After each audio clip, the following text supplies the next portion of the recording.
નમસ્કાર વિદ્યાર્થી મિત્રો, આજે ફરી પાછા આપણે પ્રકરણ 18 ભાવ વધારો અને ગ્રાહક જાગૃતિ એમાં ગ્રાહક જાગૃતિની અંદર આપણે અગાઉના વિભાગમાં ગ્રાહકોની ફરજો જોઈ ગયા.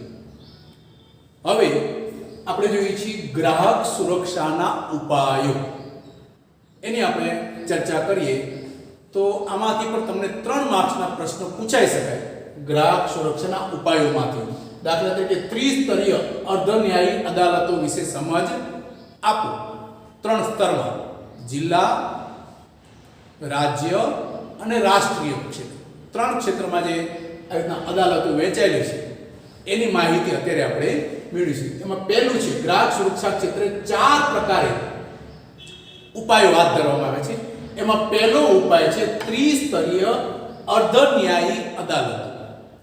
આ 3 માર્ક્સના પ્રશ્નની આપણે ચર્ચા કરીએ. ત્રિસ્તરીય અર્ધન્યાયી અદાલત, અને એમાં 1 માર્ક્સના પ્રશ્ન ખાલી જગ્યા કે વિકલ્પમાં પૂછાય એવા પ્રશ્નો પણ આપણે સમજ લેતા જશું. રાષ્ટ્રીય ગ્રાહક સુરક્ષા ધારો 1986, અન્ય કેન્દ્રીય ગ્રાહક સુરક્ષા કાઉન્સિલ, જેને આપણે રાષ્ટ્રીય ઉપભોક્તા આયોગ કહીએ છીએ, એની રચના કરવામાં આવી છે. રાજ્યમાં જેમાં કેન્દ્રમાં કેન્દ્રીય ગ્રાહક સુરક્ષા કાઉન્સિલ છે, એટલે કે રાષ્ટ્રીય ઉપભોક્તા આયોગ છે, એમ રાજ્યમાં રાજ્ય ઉપભોક્તા આયોગની રચના કરાઈ છે. અને આ કમિશનો હેઠળ ગ્રાહક સુરક્ષા કાયદા હેઠળના નિયમો ઘડી રાષ્ટ્રીય ગ્રાહક તકરાર પંચે ત્રિસ્તરીય 3 સ્તરમાં અદાલતોને વહેંચી છે, અને એ રીતે માળખું ઘડી કમિશનોની કાર્યવાહી માટેના ધારાધોરણ એ નક્કી કર્યા છે આ કાઉન્સિલે. હવે આ ત્રિસ્તરીય અદાલતોની અંદર પહેલું સ્તર જે છે જિલ્લા ફોરમ અથવા તો જિલ્લા મંચ. વિદ્યાર્થી મિત્રો, તમે વર્તમાન પત્રોમાં સ્થાનિક વર્તમાનપત્રો હશે એની અંદર તમે કદાચ જોતા હશો કે ભાઈ જિલ્લા ફોરમનો ચુકાદો અથવા તો જિલ્લા મંચનો ચુકાદો. તો એ જિલ્લા ફોરમ, જિલ્લા મંચ, એના વિશે આપણે જોઈએ. પ્રત્યેક જિલ્લામાં આવી મહત્વની અદાલતો છે. આ ખૂબ જ મહત્વની અદાલત છે, દરેક જિલ્લામાં છે. અને દેશમાં આપણે જોઈએ તો આ જિલ્લા ફોરમની સંખ્યા લગભગ 571 છે. અહીં હવે જિલ્લા ફોરમમાં આપણે ક્યારે દાવો દાખલ કરી શકીએ? તો 20 લાખ સુધીનો વળતર તમને નુકસાન થયું હોય અને એ નુકસાનીનું વળતર 20 લાખ સુધીનું હોય, વધુમાં વધુ 20 લાખ, ત્યાં સુધીના દાવાની અરજી, એના માટે જે નિર્ધારિત ફી હોય એ ફી ભરી અને આપણે અરજી દાખલ કરી શકીએ છીએ જિલ્લા ફોરમમાં. કેટલા સુધીનો? તો કે 20 લાખ સુધીનો. કેટલી છે? તો કે 571. જિલ્લા ફોરમથી નારાજ થયેલ, હવે અહીંયા જિલ્લા ફોરમ ચુકાદો આપે અને એ ચુકાદો, એ હુકમ તમને માન્ય ન હોય તો એ હુકમના 30 દિવસની અંદર તમે રાજ્યમાં જે પણ તમારો વળતરનો દાવો હોય એના 50% અથવા તો ₹25,000 બેમાંથી જે ઓછું હોય તે એ ભરી અને રાજ્ય કમિશનમાં તમે અપીલમાં જઈ શકો છો. આ ફી ભરવી પડે.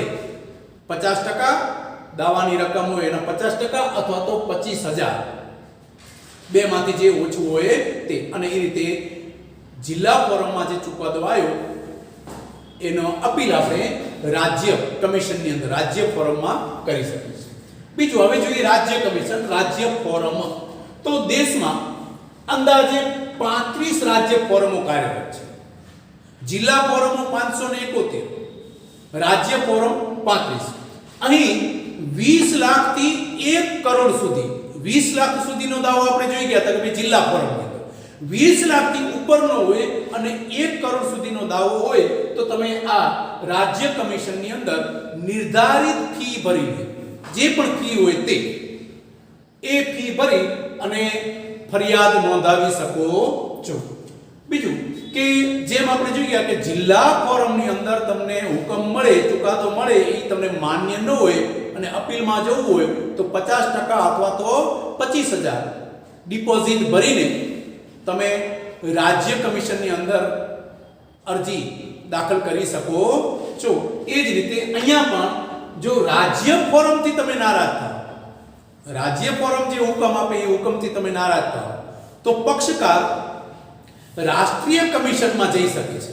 પણ એના માટેની એક શરત તો કે એને ડિપોઝિટ ભરવી પડે. કઈ? તો કે જે દાવો એનો 50% જેમ ઉપર હતું તેમ. પણ અહીંયા જિલ્લામાં 25,000 હતા રાજ્યમાં, અને અહીંયા રાષ્ટ્રીયમાં જઈએ તો એમાં 35,000 એટલે 50% જે વર્તનનો દાવો હોય એનો 50% અથવા તો 35,000 બેમાંથી જે ઓછું હોય તે એટલી ડિપોઝિટ ભરી અને આપણે રાષ્ટ્રીય કમિશનમાં અપીલ કરી શકીએ છીએ, અરજી કરી શકીએ છીએ. તો ફરી પાછા આપણે જિલ્લા અદાલત જે 571 20 લાખ સુધીનો દાવો અને હુકમ મળ્યાના 30 દિવસમાં આપણે રાજ્ય કમિશનમાં જઈ શકીએ, પણ શરત કે ડિપોઝિટ ભરવી પડે. કઈ? તો કે 50% જે દાવો હોય એના 50% અથવા તો ₹25,000 બેમાંથી જે ઓછું હોય તે. બીજું જોયું આપણે રાજ્ય કમિશન, રાજ્ય ફોરમ. તો આવા રાજ્ય કમિશનની સંખ્યા 35. અહીંયા 20 લાખથી 1 કરોડ સુધીના દાવાની અરજી નિયત ફી ભરીને, અને આ હુકમ તમને મંજૂર ન હોય તો તમે રાષ્ટ્રીય કમિશનમાં અપીલમાં જઈ શકો છો. અને એના માટે એક શરત કે દાવાના 50% અથવા તો ₹35,000 એ ડિપોઝિટ ભરી અને તમે અપીલમાં જઈ શકો છો. હવે રાષ્ટ્રીય કમિશન જોઈએ તો 1 કરોડથી વધુ જે પણ દાવો હોય એ દાવાની અરજી નિર્ધારિત ફી ભરીને, બધામાં ફી તો હશે નિર્ધારિત જે પણ નક્કી કરેલી હોય, જિલ્લા ફોરમની જે ફી હોય તે, રાજ્ય ફોરમની જે ફી હોય તે, રાષ્ટ્રીય ફોરમની જે ફી હોય તે, એ ફી ભરી અને આપણે અરજી કરી શકાય છે. 5 સભ્યોની બેન્ચ આ કમિશનના સભ્યો હોય છે. અહીંયા તમને વિકલ્પમાં ખાલી જગ્યામાં પૂછ્યા કે રાષ્ટ્રીય કમિશનમાં કેટલા સભ્યો હોય છે, તો કે 5 સભ્યોની બેન્ચ આ કમિશનની અંદર હોય છે.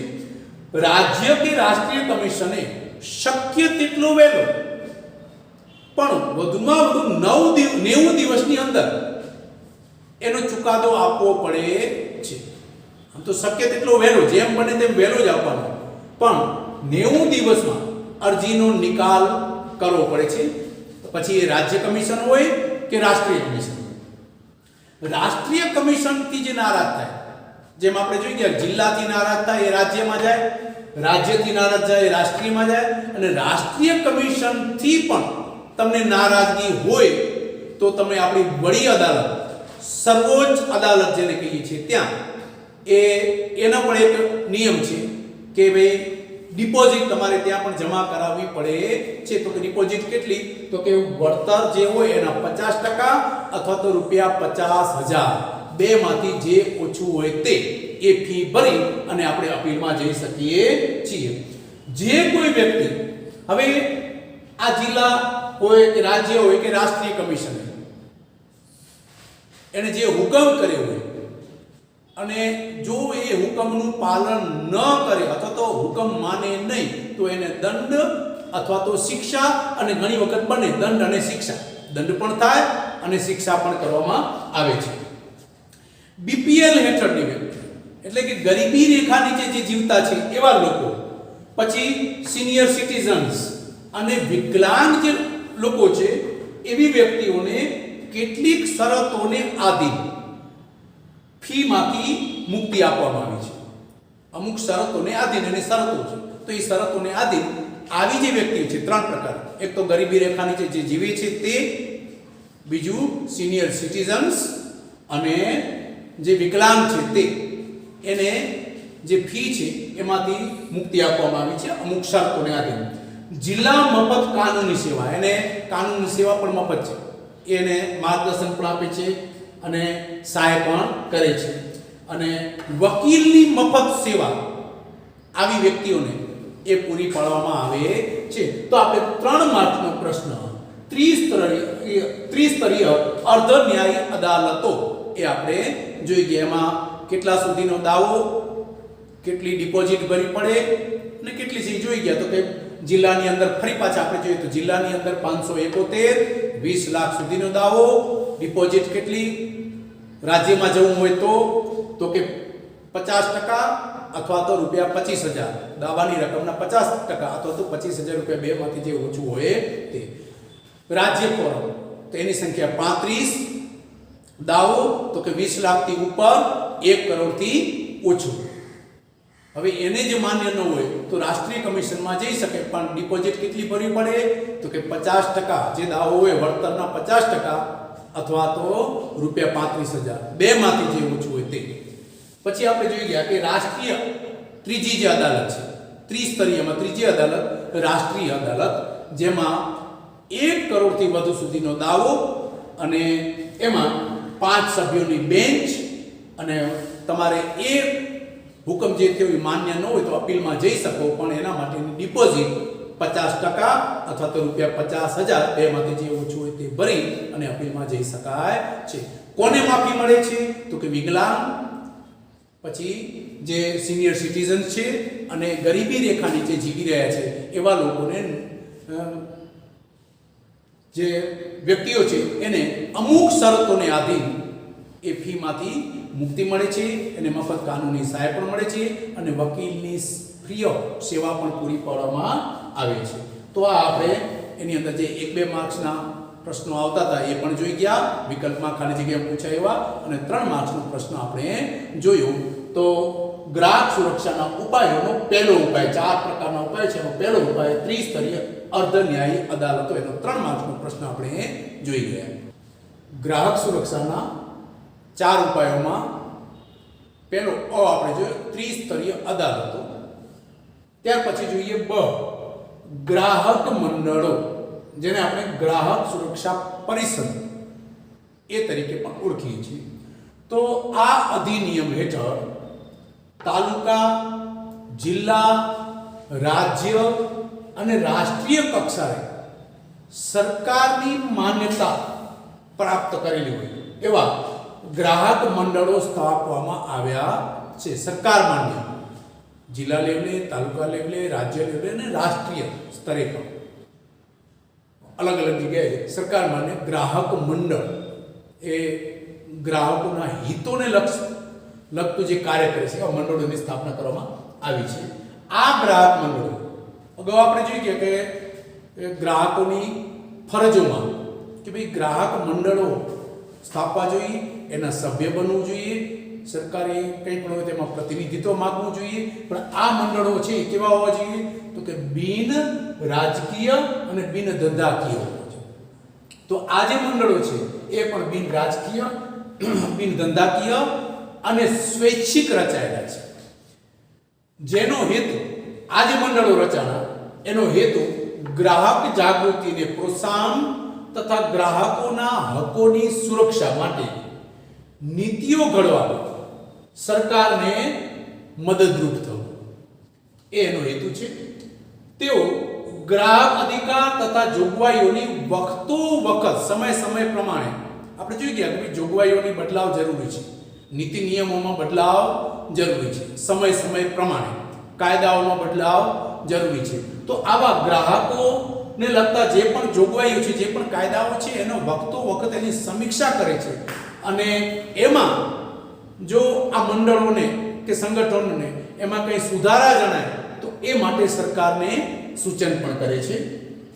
ગ્રાહક મંડળો ગ્રાહક જાગૃતિની ઝુંબેશ રૂપે ગ્રાહકોના અધિકાર, એની ફરજ, એને શોષણથી બચવાની જોગવાઈઓ અંગે પણ સરકારને માર્ગદર્શન આપે છે. નવી છેતરપિંડીની નવી રીત રસમો શોધાતી જાય એમ એ પ્રમાણે એના વિશેની અલગ જોગવાઈઓ બનાવવા માટે સરકારને માર્ગદર્શન આપે છે. ગ્રાહક સંગઠન કે મંડળ દ્વારા અમુક એવા મેગેઝિનો, જે સામાયિકો, પછી માસિક હોય અથવા તો દ્વિમાસિક, ગ્રાહક જાગૃતિ માટે એને પ્રકાશિત કરવામાં આવે છે. તેવા માસિકો કયા તો કે ગ્રાહક સુરક્ષા, ઇનસાઇટ, ધી કન્ઝ્યુમર અને ગ્રાહક મંચ. આવા સામાયિકો, માસિક અથવા તો દ્વિમાસિક મેગેઝિનો એ ગ્રાહક જાગૃતિ માટે એ પ્રકાશિત કરવામાં આવે છે. તો આ ગ્રાહક મંડળો જે 4 ઉપાયો હતા એમાં બીજો ઉપાય ગ્રાહક મંડળો. હવે ત્રીજો ઉપાય જોઈએ, જાહેર વિતરણ પ્રણાલી પીડીએસ. અગાઉ આપણે જોઈ ગયા કે પીડીએસ યોજના હેઠળ જે બીપીએલ એટલે ગરીબી રેખા નીચે જીવતા જે લોકો છે એને બજારમાં જે ભાવ હોય એના કરતાં ઓછા ભાવે અનાજ છે અથવા તો અન્ય ચીજ વસ્તુઓ એને આપવામાં આવે છે. તો એના વિશે આપણે જોઈએ તો જાહેર વિતરણ પ્રણાલી મારફત વ્યાજબી ભાવની દુકાનો દ્વારા નિયમિતપણે દર મહિને સારી ગુણવત્તાવાળો માલ નિયત જથ્થામાં, આપણે જોઈ ગયા કે 35 કિલો એક કુટુંબ દીઠ કેટલું હતું તો કે 35 કિલો, તો નિયત જથ્થામાં રાહત દરે અને અનાજ કે અન્ય વસ્તુ, પછી કેરોસીન હોય, ખાંડ હોય, આવી કોઈ પણ વસ્તુ, તો અનાજ કે અન્ય વસ્તુઓ પૂરી પાડવામાં આવે છે, જે થકી ગરીબ ગ્રાહકોને ખુલ્લી બજારમાં વધુ ભાવ, ઘણી વખત ગ્રાહકોનું શોષણ, માલની અછત કરી અને એના ભાવ વધારી અને આવા ગ્રાહકોનું શોષણ કરવામાં આવે છે. તો આવી પ્રણાલી દ્વારા એ શોષણ સામે પણ આવા જે ખાસ કરીને ગરીબ ગ્રાહકો છે એને રક્ષણ મળે છે. પછી હલકી ગુણવત્તાવાળો માલ, સામાન કે ઓછી માત્રામાં મળતી ચીજ વસ્તુ, અભણ છે બિચારો ગ્રાહક, આવા ગરીબ ગ્રાહકો મોટે ભાગે અભણ હોય છે એટલે અજ્ઞાનતાને કારણે એને ઓછી માત્રામાં વસ્તુ આપવામાં આવે છે અથવા તો હલકી ગુણવત્તાવાળો એને મળતો જ એવો બીજી હલકી ગુણવત્તાવાળો માલ એને પધરાવી દેવામાં આવે છે. તો આવી જે ગ્રાહકોનું શોષણ થાય છે ગરીબ ગ્રાહકોનું, એને આ જાહેર વિતરણ પ્રણાલી દ્વારા એને આ શોષણમાંથી એને રક્ષણ મળે છે. વેપારીની ભ્રષ્ટ રીત રસમો સામે જાહેર વિતરણ પ્રણાલી છે એના દ્વારા અંકુશ રહે છે. તો આપણે આ અલગ અલગ ગ્રાહક મંડળો એનું કાર્ય શું, એવો પણ 3 માર્ક્સનો પ્રશ્ન પૂછાઈ શકે. તો આ રીતે આપણે ગ્રાહક સુરક્ષા ક્ષેત્રે 4 પ્રકારોમાંથી 3 પ્રકાર, ત્રિસ્તરીય અદાલતો, ગ્રાહક મંડળો અને જાહેર વિતરણ પ્રણાલી, 3 માર્ક્સના 1 માર્ક્સના પ્રશ્ન આપણે જોયા. ગ્રાહક સુરક્ષાના 4 ઉપાયોમાંથી 3 ઉપાય જોયા. ચોથો ઉપાય જોઈએ, તોલમાપ અને ચીજ વસ્તુઓની શુદ્ધતાને પ્રમાણિત કરતું તંત્ર. હવે અહીંયા પણ આમાંથી 1 માર્ક્સમાં તમને ઘણા બધા પ્રશ્ન વિકલ્પમાં, ખાલી જગ્યામાં, જોડકામાં પૂછાય એવું આવી જશે. અને 3 માર્ક્સનો એક પ્રશ્ન કે તોલમાપ અને ચીજ વસ્તુઓને શુદ્ધતાને પ્રમાણિત કરતા અથવા તો કયો લોગો કઈ વસ્તુ માટે વપરાય છે એની આપણે ચર્ચા કરીએ.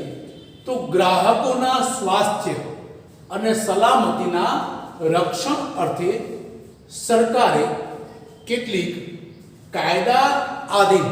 કાયદાને આધીન એવી સંસ્થાઓની રચના કરી છે, જે ઉત્પાદકો દ્વારા તૈયાર થયેલો જે માલ હોય એ માલ કે સામાન કે વસ્તુની ગુણવત્તા, એની શુદ્ધતા, એની તપાસણી કરે અને એની ચકાસણી કરી અને એને આવી જે સંસ્થાઓ છે એને પ્રમાણિત કરવાનું કામ કરે છે. આવી સંસ્થાઓ દ્વારા પ્રમાણિત થયેલો માલ, એનો લોગાવાળો માલ જો ગ્રાહક ખરીદે તો છેતરવાનો ભય રહેતો નથી, ગ્રાહકનું શોષણ થતું નથી. અને એટલા માટે અગાઉ આપણે જોઈ ગયા હતા કે ભાઈ કે ગ્રાહકે એના યોગ્ય જે પ્રમાણિત થયેલા એવા માર્કાવાળી વસ્તુ જ, સ્ટાન્ડર્ડ વસ્તુ જ ખરીદવાનો આગ્રહ રાખવો જોઈએ. તો કઈ કઈ વસ્તુઓ સ્ટાન્ડર્ડ અને એના ઉપર કયો કયો લોગો આવે છે એના વિશે આપણે જોઈએ.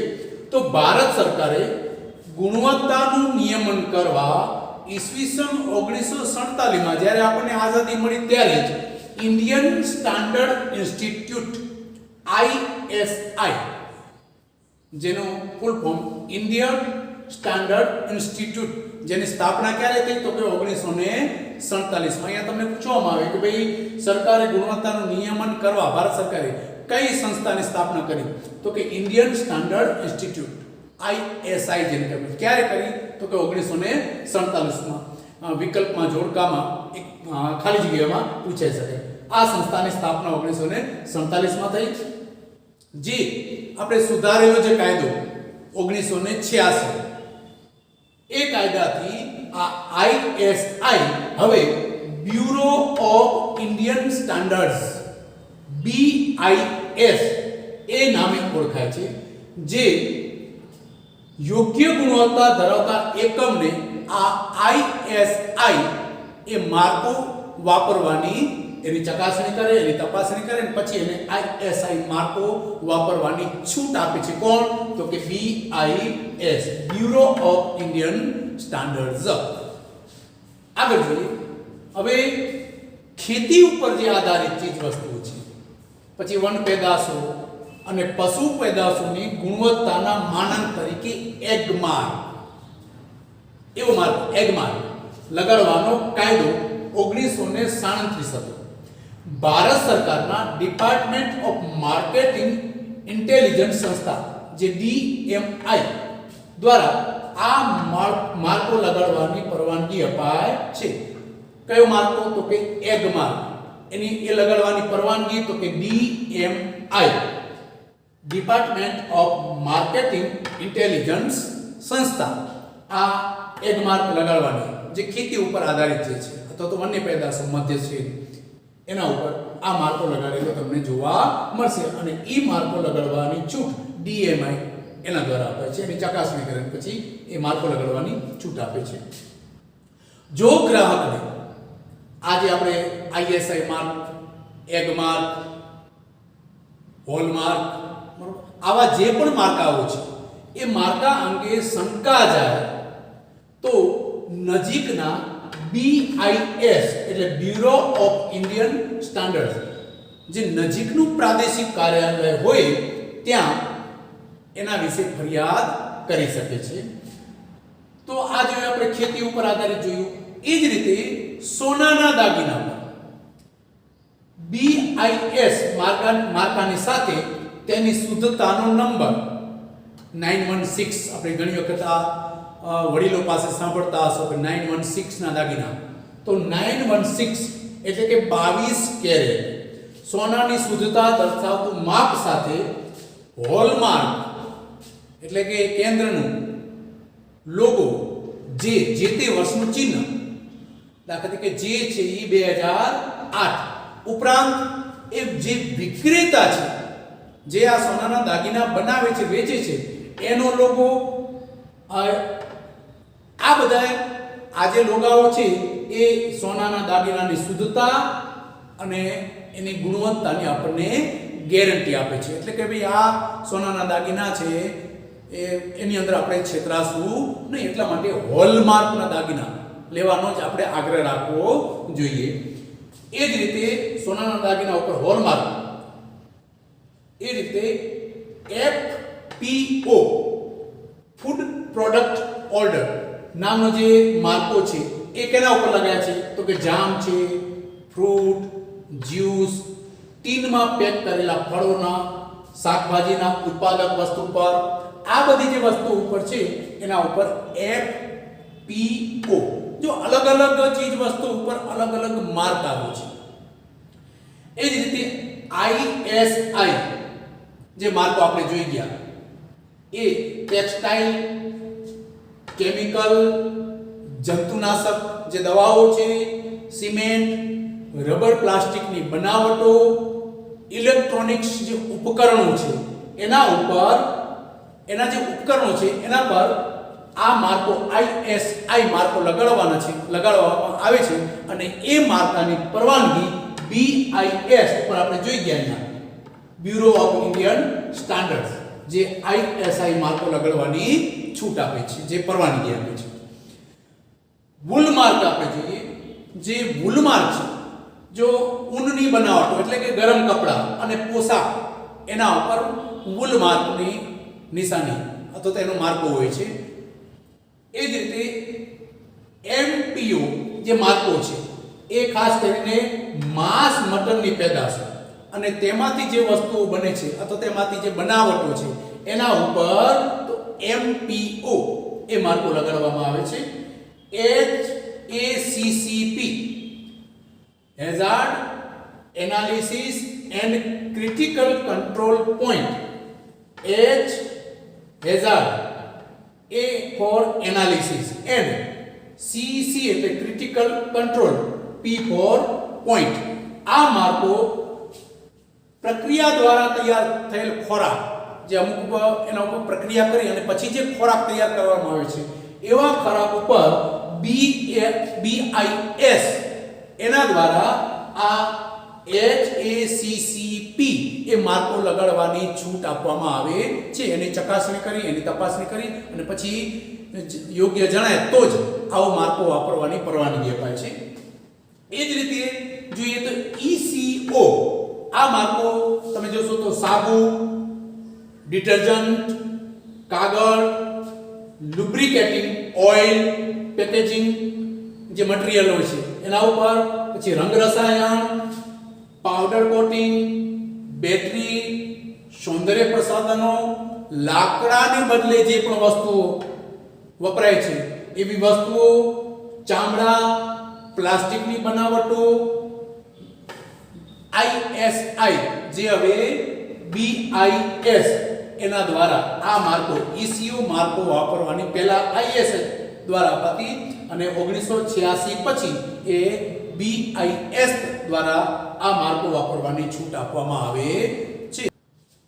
તોલમાપ અને ચીજ વસ્તુઓની શુદ્ધતાને પ્રમાણિત કરતા તંત્રમાં આપણે ભારતની સંસ્થાઓ, એમાં ખાસ કરીને BIS જે અલગ અલગ માર્કા વાપરવાની, અલગ અલગ વસ્તુઓ માટે અલગ અલગ માર્કા વાપરવાની છૂટ આપે છે, એ ભારત પૂરતું છે.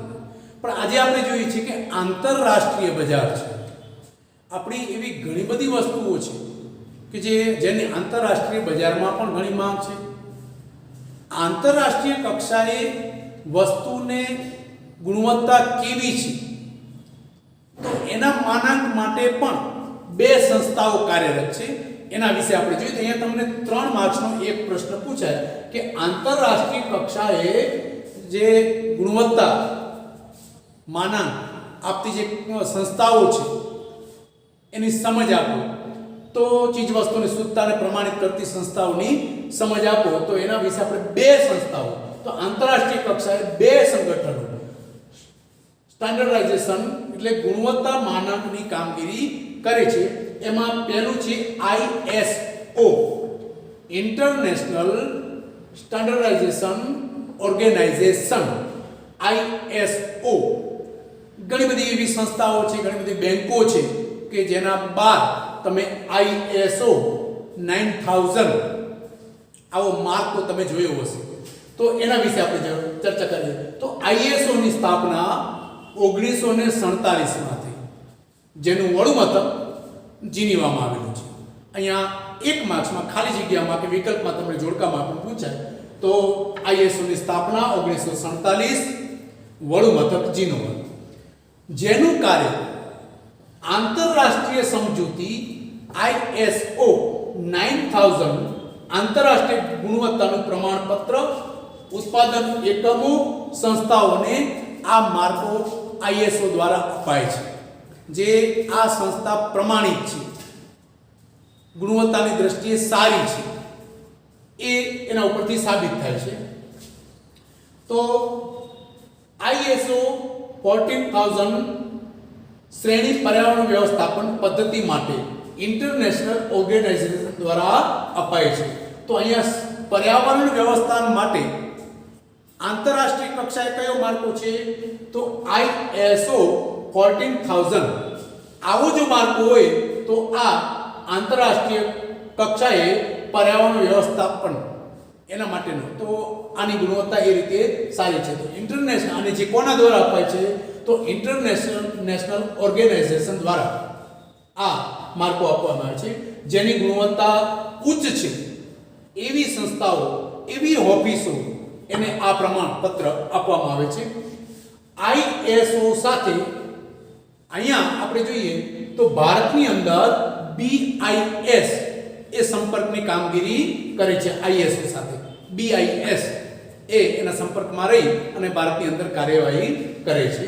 એ જ રીતે કોટેક્સ એલિમેન્ટરી કમિશન CAC આવી બીજી આંતરરાષ્ટ્રીય સંસ્થા છે. એના વિશે જોઈએ તો ખોરાકને લગતું ખાદ્ય પદાર્થો છે, ખાસ કરીને એને લગતું આ કમિશન આંતરરાષ્ટ્રીય ખાદ્ય પદાર્થોને પ્રમાણિત કરવાનું કાર્ય કોણ કરે છે? તો કે CAC. 1963 માં ખાદ્ય તથા ખેતી સંગઠન જેને FAO અને વિશ્વ આરોગ્ય સંસ્થા WHO એના દ્વારા આની સ્થાપના કરવામાં આવી. ક્યારે? તો કે 1963 માં. CAC ની સ્થાપના 1963 માં FAO અને WHO દ્વારા એની સ્થાપના કરવામાં આવી. CAC નું વડું મથક જે એક માર્ક્સના પ્રશ્નમાં ખાલી જગ્યા જોડકા વિકલ્પમાં પૂછાય તો CAC નું વડું મથક ઇટાલીની રાજધાની રોમ ત્યાં આવેલું છે.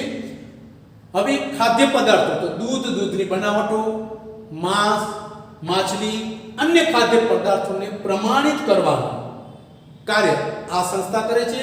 એ ઉપરાંત વેપાર નીતિ નિયમો ઘડવાનું કાર્ય પણ આ CAC જે આંતરરાષ્ટ્રીય કક્ષાએ જે સંસ્થા છે એ નીતિ નિયમો ઘડવાનું કાર્ય પણ એ કરે છે. અહીંયા તમને ખાલી જગ્યામાં વિકલ્પમાં પૂછાય કે ખાદ્ય પદાર્થોને પ્રમાણિત કરવાનું આંતરરાષ્ટ્રીય કક્ષાએ કઈ સંસ્થા? તો CAC કોટેક્સ એલિમેન્ટરી કમિશન. તો એક સંસ્થા કાર્ય કરે છે. ભારતમાં જેમ આપણે જોઈએ તો ISO સાથે BIS, તો અહીંયા CAC માટે director general of health services, director general of health services A CAC સાથે સંપર્કની કામગીરી બંને માટે અલગ અલગ. ISO માટે BIS અને CAC માટે director general of health services આ એના સાથે સંપર્કની કામગીરી ભારતની અંદર કરે છે.